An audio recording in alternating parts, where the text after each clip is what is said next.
Hello guys, nag-stream ako ng mais.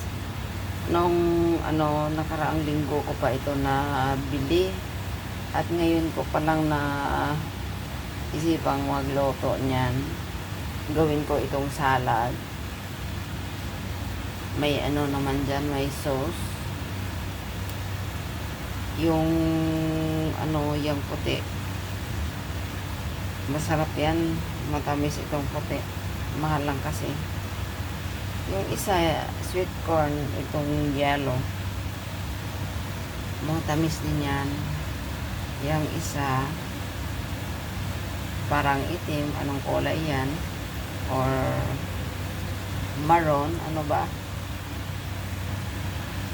Hindi ko pa natikman yan kung matamis ba yan. Nakita ko, so bumili ako ng isa. Nakakatuwa lang talaga. Pag anong makita ko na bago sa aking mata, binibili ko. Bye guys.